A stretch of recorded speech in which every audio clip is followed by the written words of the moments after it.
1958 സ്വീഡനിൽ വെച്ച് ആദ്യമായിട്ട് world cup അടിച്ചത്. പിന്നെ അതിനുശേഷം 1962, 1970, 1994, പിന്നെ 2002. അങ്ങനെ 5 പ്രാവശ്യം വേൾഡ് കപ്പ് അടിച്ചു. നമ്മളെ കരുത്തമൊത്ത് പെലയില്ലേ, സ്വീഡനിൽ വെച്ചാണ് ആദ്യമായിട്ട് വേൾഡ് കപ്പിൽ ഇറങ്ങണ തന്നെ. സത്യം? ആ ബ്രസീൽ സംഭവം അല്ലേ? 5 പ്രാവശ്യം വേൾഡ് കപ്പ് അടിച്ചില്ലേ? ഇപ്രാവശ്യം എടുക്കുമ്പോ 6 പ്രാവശ്യം. അതിന് ഞങ്ങള് ചാവണം. അടാ നീ ചാവണോ? അച്ഛൻ ഈ പ്രാവശ്യം കിടന്ന് വെറുതെ വീരത അടിച്ചിട്ട് ഒരു കാര്യമില്ല. ഈ പ്രാവശ്യത്തെ കപ്പ് അർജന്റീനയ്ക്കുള്ളതാണ്. ആർക്ക്? അർജന്റീനയ്ക്ക്. അച്ഛൻ്റെ ചിരിയുടെ അർത്ഥമൊക്കെ എനിക്ക് മനസ്സിലായി.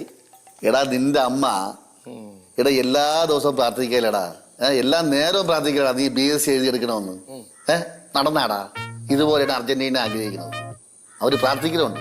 നടക്കില്ല മോനെ, കപ്പെടുക്കാൻ നടക്കില്ല. ഓ അപ്പൊ അങ്ങനെയാണ്. അങ്ങനെയാണെങ്കിൽ ഈ പ്രാവശ്യം അർജന്റീന വേൾഡ് കപ്പ് അടിച്ചാ ഞാൻ BSc സന്തോഷത്തോടെ എഴുതിയെടുക്കും. ഞാൻ എഴുതിയെടുക്കും. അതുകൊണ്ട് അടിച്ചില്ലെങ്കിലോ? നിങ്ങൾ എല്ലാരും കൂടി കുറെ നാളായിട്ട് ട്രൈ ചെയ്യണില്ലേ ഈ മുടി വെട്ടാൻ? അതങ്ങ് ഞാൻ വെട്ടിക്കളയും. അച്ഛാ ഇതിലും വലിയൊരു ചാൻസിന് കിട്ടൂല വെട്ടിക്കളയാം. അങ്ങനെ ചേട്ടന്റെ മുടി വെട്ടാന്നൊന്നും വിചാരിക്കണ്ട. ചങ്ക് പറിച്ചു കൊടുക്കുന്ന അർജന്റീന ഫാൻസ് ഇവിടെ ഉള്ളപ്പോഴേ ആരും ചേട്ടന്റെ മുടി തൊടൂല. പറഞ്ഞു കൊടുക്കടി. നീ അർജന്റീന ഫാൻസാ? ഞാൻ പണ്ടേ അർജന്റീന ഫാനാ. പണ്ടേയാ? എടി അടക്കാക്കുരി, നീ ജനിച്ചറിവാതിന് ശേഷം ആദ്യത്തെ വേൾഡ് കപ്പിൽ ഇത്. അതിനിപ്പോ എനിക്ക് അർജന്റീന ഫാൻ ആയിക്കൂടെ? നീ വേറെ ആരൊക്കെ ഉണ്ടോ ഇവിടെ അർജന്റീന ഫാൻസ്? ലക്ഷ്മി ബാലചന്ദ്രൻ തമ്പി, ഞാനും, വേറൊരാളും കൂടിയുണ്ട്. കുഞ്ഞാവ ബാലേന്ദ്രൻ തമ്പി.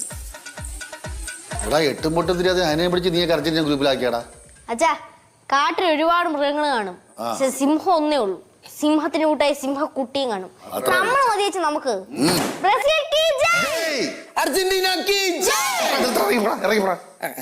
ഞങ്ങൾക്ക് അങ്ങനെ ബഹളം വെക്കേണ്ടെന്ന് ആവശ്യമില്ല. ഈ പ്രാവശ്യത്തെ വേൾഡ് കപ്പ് എന്തായാലും ഞങ്ങൾക്ക് ഉള്ള തന്നെ. അർജന്റീന പിള്ളേരെ അർജന്റീന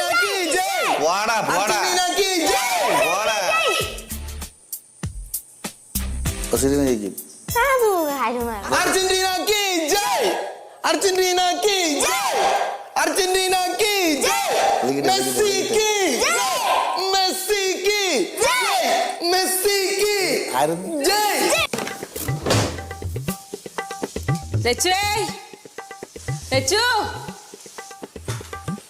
എന്തോന്നമ്മ? ഞാൻ ലക്ഷ്മിയല്ലേ വിളിച്ച, പിന്നെ നിനക്ക് എന്താ കുഴപ്പം? ഞങ്ങൾ ഡിസ്കഷനിലാണ്. ഡിസ്കഷനാ? എന്ത് ഡിസ്കഷൻ? അല്ല, ഈ ഫ്ലക്സിന്റെ പുറത്തെ എന്ത് ഡയലോഗ് അടിക്കുന്നുള്ള ഒരു ഡിസ്കഷൻ ചർച്ചയിലായിരുന്നു. അങ്ങനെ ചർച്ച നടത്തിക്കൊണ്ടിരുന്നു. അതിനകത്ത് ആരെങ്കിലും കയറിയാൽ പോലും അറിയില്ലല്ലോ നീയൊക്കെ.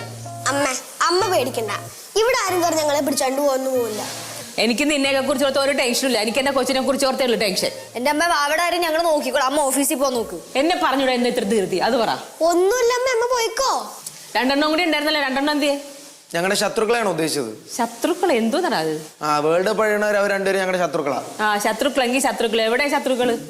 ബാലു ബാലു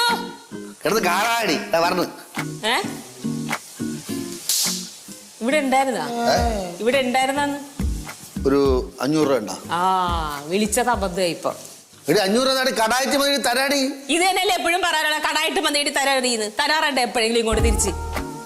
കുറച്ച് സാധനങ്ങൾ നമുക്ക് വാങ്ങിക്കാനുണ്ട്, കുറെ പൈസ എന്റെ ഉണ്ട്. ഒരു 500 രൂപ കുറവ്. അതുകൊണ്ട് താ, നിനക്ക് തരാം, നീ താ.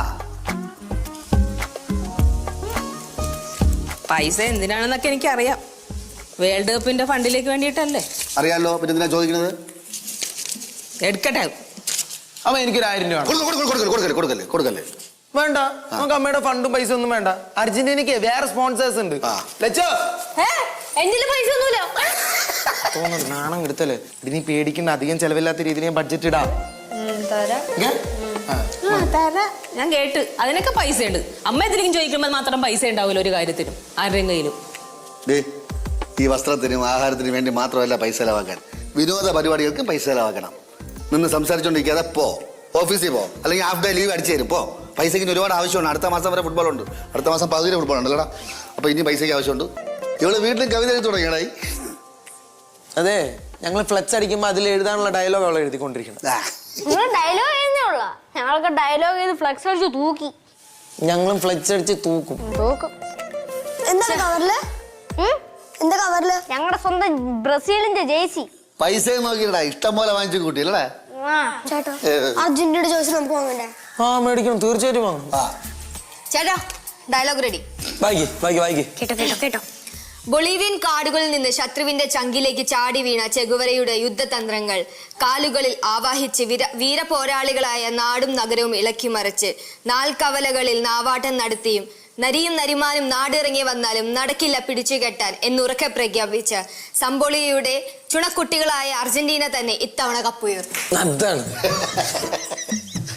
സാഹിത്യോടെ വല്ല കേന്ദ്ര സാഹിത്യ അക്കാദമിക്ക് അവാർഡിന് അയച്ചു കൊടുക്കാൻ ചിലപ്പോൾ മിക്കവാറും അർജന്റീന കപ്പടിച്ചില്ലെങ്കിലും നിനക്കൊരു അവാർഡ് കിട്ടാൻ ചാൻസ് ഉണ്ട്. അച്ഛൻ പോച്ചാ. ചേച്ചി ഡയലോഗിന് നീളം കുറച്ചും കൂടി പോയിട്ടാ. ഒന്നും കൂടിയിട്ടൊന്നുമില്ല.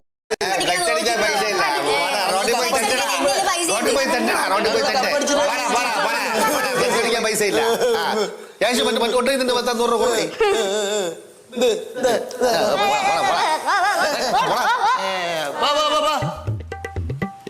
ശിവ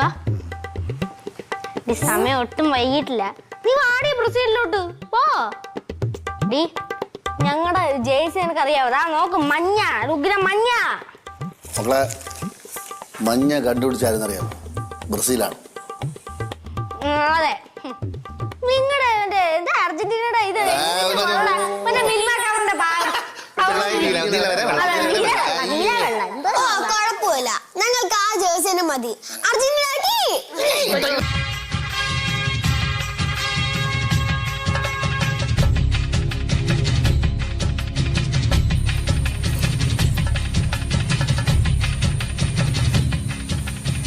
ചേട്ടൻ എന്ത് പൊട്ടത്തരയായിട്ടാ കാണിച്ചേ?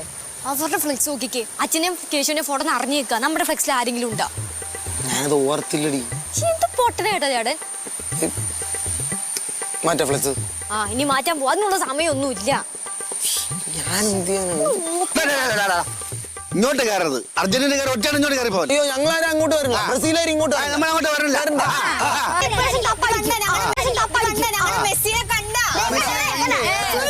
തിരിഞ്ഞു കാണണ്ട.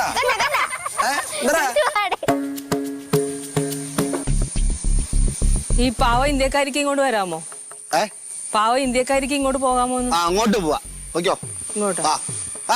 പോവാൻ പറ്റേ. എന്തായാലും വന്നല്ലേ, ബ്രസീലിന്റെ ദേശീയഗാനം കേട്ടിട്ട് പോവാം. ബ്രസീലിന്റെ ദേശീയഗാനം നിങ്ങക്ക് കാണാൻ അറിയില്ലല്ലോ. കേട്ടാ പോരെ? അവളെ കാശു ഫോൺ ചെയ്യടാ. പിന്നെ കേക്കുമാര് മിണ്ടരുത്, മര്യാദക്ക് ഇരിക്കണം.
കഴിഞ്ഞ കഴിഞ്ഞു. അപ്പൊ അങ്ങനെയാണെങ്കിൽ ഞങ്ങളുടെ ടീമിലെ ദേശീയഗാനം ഇവിടെ ആയിരുന്നല്ലോ. ഇപ്പൊ പറ്റൂല പാടാൻ. നിങ്ങളുടെ ടീമിലെ കളി ഉള്ളപ്പോ നിങ്ങൾ പാടിയാ മതി. അപ്പൊ ഇന്നാണ് ബ്രസീലിന്റെ കളി? എവിടെ വെച്ച്? കൊച്ചിയിൽ വെച്ചാ? കൊച്ചിയില? കഴിഞ്ഞ പ്രാവശ്യം ഇതുപോലെ കൊച്ചിയിൽ വെച്ച് നിങ്ങൾ മഞ്ഞ ജേഴ്സി ഒക്കെ ഇട്ട് ഫുട്ബോൾ കളി കാണാൻ പോയി വന്നപ്പോഴാണല്ലോ കണ്ണിൽ നീരൊക്കെ വന്നത്, ഫുട്ബോൾ അടിച്ചുകൊണ്ടിട്ട്. ഒപ്പം കണ്ടടിച്ച് പോയാൽ മതിയായിരുന്നു, നിന്നെ കാണണ്ടായിരുന്നടി. എന്തിങ്ങനെ നോക്കണേ? അല്ല കഴിഞ്ഞ പ്രാവശ്യത്തെ പോലെ ഈ സച്ചിൻ തന്നെയാണോ ഈ ബ്രസീലിന്റെ ഓണർ? മുടിയാ വിളിച്ചോണ്ട് പോകത്ത്. വിളിച്ചോണ്ട് പോണെന്തിനാ എനിക്കറിയാൻ പാടില്ല. ഓ അത് ശരി. അപ്പൊ പൈസ ഒക്കെ ഇട്ട് ജേഴ്സിയൊക്കെ വാങ്ങിച്ച് പിന്നെ കരുത്തെളിയിക്കണ്ടേ അമ്മേ? അവര് ജേഴ്സി വാങ്ങിയപ്പോ ഞങ്ങളും വിട്ടുകൊടുത്തില്ല, ഞങ്ങളും വാങ്ങി ജേഴ്സി. അല്ല ബാലു, അവര് പിന്നെ ടീം മാറിയതുകൊണ്ട് അവര് വേറെ ജേഴ്സി വാങ്ങിച്ച്, അത് നമുക്ക് സമ്മതിക്കാം. നിങ്ങൾ എന്തിനാ വേറെ വാങ്ങിച്ചത്? കഴിഞ്ഞ പ്രാവശ്യം കൊച്ചിയിൽ കളി നടന്നപ്പോ മേടിച്ച മഞ്ഞ ജേഴ്സി ഉണ്ടായിരുന്നല്ലോ, അത് ഇട്ടാ പോരായിരുന്നോ? വെറുതെ പൈസ വേണമായിരുന്നോ?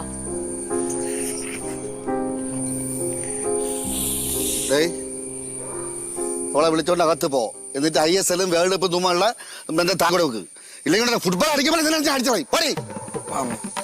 എന്നെന്തിനടിക്കണം? ഓ അമ്മ ചെല്ലി. ഞാൻ എല്ലാം പറഞ്ഞു. ISL അത് വേൾഡ് കപ്പ്. ഇറങ്ങിക്കോളൂ കുട്ടം വളരെ മോള്. പടി.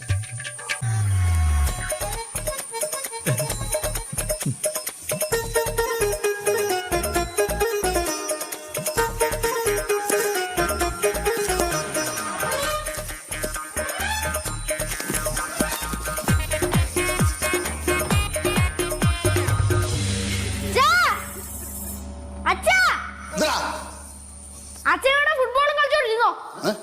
അച്ഛാ അർജന്റീനക്കാരൻ നമ്മൾ ഫ്ലെക്സ് വലിച്ച് കീറിയെന്ന്. നമ്മുടെ ഫ്ലെക്സ് ചേച്ചി.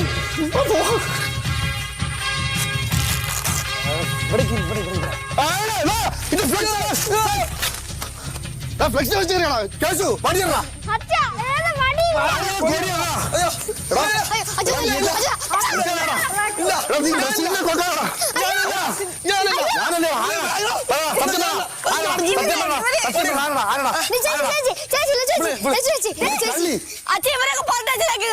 നിന്റെ അടുത്ത് ഞാൻ കേശുവിന്റെ മൂക്കിലൊന്നും ചെറുതായിട്ട് ചൊരണ്ടാനല്ല പറഞ്ഞു. കീറാര് പറഞ്ഞു? അത് ചോറിന്റെ വന്നപ്പോ മൊത്തത്തിൽ കീറി.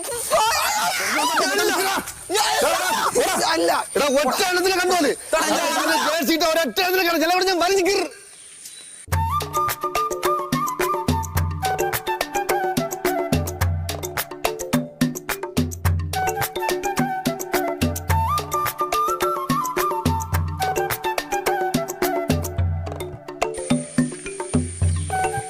നിങ്ങളെ കൊച്ചും അർജന്റീനയുടെ ജേഴ്സി ഇട്ടിരിക്കണേ. വലിച്ചു കീറ്. എന്ത് കീറണില്ലേ?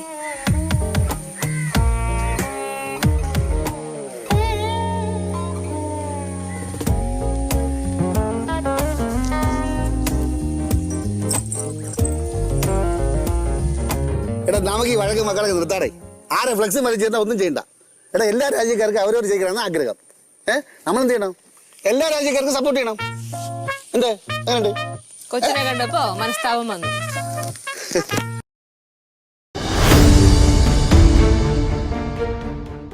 ഇന്ത്യയുടെ തെക്കേ അറ്റത്ത് സമുദ്രങ്ങളാൽ ചുറ്റപ്പെട്ടൊരു നഗരം. അതിന്റെ ഓരോ ചെളിമണ്ണിലും ഒളിഞ്ഞിരിക്കുന്ന ചരിത്രത്തിന്റെ നിശബ്ദ സാക്ഷ്യങ്ങൾ. ഇത് ധനുഷ്കോടിയാണ്. ഒരു കാലത്ത് പൂർണ്ണജീവിതമുള്ള ഒരു നഗരവും. നോക്കാം ധനുഷ്കോടി എന്ന പ്രേത നഗരത്തെക്കുറിച്ച്.